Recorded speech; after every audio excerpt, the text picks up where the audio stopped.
Bismillahirrahmanirrahim. Xuzil affa və amur bil urfi və arid anil cahilin. Əff və güzəşt yolunu tut. Yaxşı işlər görməyə əmr et və nadanlardan üz döndər. Əraf surəsi ayə 199. Komandanlıq ofisində səs-küy yüksəldi. Komandir otağından çıxdı və məsələyə müdaxilə etdi.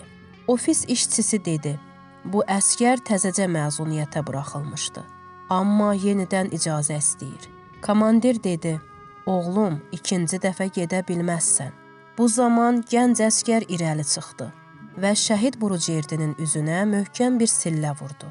Gördüm komandir güldü və dedi: Möhkəm əlim var oğlan. Sonra üzünün digər tərəfini də çevirdi və dedi: Bu tərəfdən də vur, düz olsun. Sonra onu otağa apardı. Üzündən öpdü və dedi: Bağışla, bilmirdim ki, bu qədər vacibdir. Deyərəm 3 gün sənin üçün məzuniyyət yazarlar. Əskər donub qalmışdı. Ofis işçisi istəyirdi ki, onun üçün məzuniyyət yazsın. Əskər telefonu onun əlindən aldı və dedi: İstəyirsən mənim üçün məzuniyyət yazasan? İstəmirəm. Mənim ləyaqətim yoxdur ki, məzuniyyət alım. Sonra ağlayaraq çölə çıxdı. Sonralar eşitdim ki, o şəhid Burucerdinin sürücüsü olmuşdur. Həmin əskər 11 ay sonra şəhadətə yetişdi və axıra kimi də məzuniyyətə çıxmadı. Quranda buyurulur: Bağışla, səbirli və nəzakətli davran. Pis işlərə çağıranları öz halına burax. Biz cahillərə nümunə olmalıyıq. Əgər nümunə görmək istəyiriksə, bu yolda şəhid Əli Xəlilini misal gətirə bilərik. O, öz canını əmr-bi-məruf yolunda fəda etdi. Əli müharibədən sonra Tehranda doğulmuş və təhsilini diplom alana qədər davam etdirmişdi. Yeniyetməlik illərində Behişti müəssisəsi ilə tanış oldu və həyatı bu müəssisənin təsiri altında formalaşdı. Daha sonra o, bu müəssisənin uğurlu müəllimlərindən biri oldu və diplomunu aldıqdan sonra İmam Muhammed Baqir əleyhissalam hövzəsinə daxil oldu. O, yeniyetmələrin tərbiyəsi sahəsində çalışırdı və Qur'anın bu əmrini həyatında tətbiq edirdi. Yəni, yeniyetmələrlə danışarkən onların sözlərinə qarşı səbirli və mülayim davranırdı və həmişə deyirdi: Məsciddə tərbiyəvi işlərlə məşğul olmaq ən yaxşı əmr-bi-mərufdur. Hətta yaxınlarından bəziləri onu nəsihət edərək deyirdi: Bu etdiklərin nədir? Bu sənin həyatının duz və çörəyi deyil. Pul qazanmaq arxasınca da get. Bu sözlər və dil yaraları hər gün davam edirdi. Amma o, Qur'anın əmrinə tabe olmaqdan yayınmırdı. Əli mədəni fəaliyyətlərlə və hövzədə təhsil almaqla məşğul idi. Ta ki, deyirdi, Şabanın 15-ci gecəsi 2011-ci il biz şagirdlərdən 2 nəfəri ilə onların evinə doğru gedirdik. Birdən gördük ki, 5-6 nəfər 2 xanıma əziyyət edirlər və onları məcbur maşına mindirmək istəyirlər. Dostlarım yaşlarının az olduğuna görə irəli getmədilər. Amma mən onlara xəbərdarlıq etdim.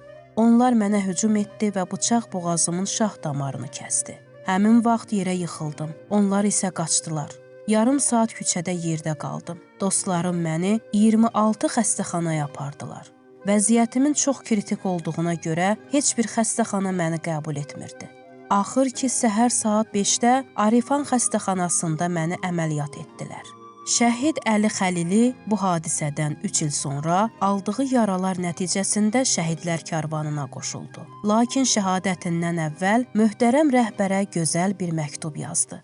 Salam ağacan, ümid edirəm ki, halınız yaxşıdır. O qədər yaxşı ki, düşmənləriniz paxıllıqdan ölürlər və qorxudan gözlərini yumub yata bilmirlər. Əgər bu kiçik əskərinizin halını soruşmaq istəyirsinizsə, yaxşıyam. Dostlarım bunu çox şişirdirlər. Yəni, bu torpağın müdafiəçilərinin göstərdiyi fədakarlıqlar qarşısında mənim şah damarım, boğazım, bağırsaqlarım və mədəm elə də böyük bir şey deyil ki, naz edib şikayət etsin. Mən daha təhlükəli məsələlərə görə narahatam. Mən qorxuram ki, imandan heç nə qalmasın. Çünki eşitmişəm ki, Peyğəmbər salavatullah buyurub, əmr-bi-məruf və nəhy-əz-münkər tərk olunarsa, Allah duaları eşitməz və müsibət göndərər. Mən bəlanın qarşısını almaq istədim. Amma burada bəziləri mənə deyirlər, pis iş görmüşəm. Bəziləri xəstəxana xərcləri ağır olduğu üçün deyirdilər. Ölkənin qanunu və polisi var. Sənə nə dəxli var idi? Amma o gecə mən irəli getməsəydim, şiyyənin namusu əldən gedəcəkdi və polis çox gec gələcəkdi. Bəlkə də heç gəlməyəcəkdi. Əlində təsbih tutmuş saqqallı bir kişi mənim nə etdiyimi öyrənəndə dedi: "Oğlum, sən niyə qarışdın? Əmin ol ki, ölkənin rəhbəri də sənin özünü təhlükəyə atmağına razı olmazdı." Bu sual beynimdə yarandı ki, ağacan, görəsən həqiqətən siz razı deyilsiz? Axı özünüz buyurmusunuz ki, əmr be məruf və nəhyəz münkər namaz kimi vacibdir. Ağacan, Allaha and olsun ki, çəkdiyim ağrılar və əziyyətlər sizin razılığınıza zidd bir iş görmək qorxusu qədər məni incitmir. Amma siz özünüz dəfələrlə İmam Hüseyn əleyhissalamın qiyamının səbəbini əmr be məruf və nəhyəz münkər olaraq izah etmədinizmi? Amma siz özünüz dəfələrlə buyurmadınız ki, cəmiyyəti islah etməyin ən yaxşı yolu dil ilə nəsihət etməkdir. Yəni məni qınayan və inqilabçılıq iddiasında olanlar sizin sözünüzü anlamadılar. Yəni siz bizim aramızda bu qədər qəribsiz. Rəhbərim, mənim canım və minlərlə mənim kimilər sizin bu qəribliyinizə fəda olsun. Allaha and olsun ki, öz ağrılarımı sizin ağrılarınızın yanında unuduram.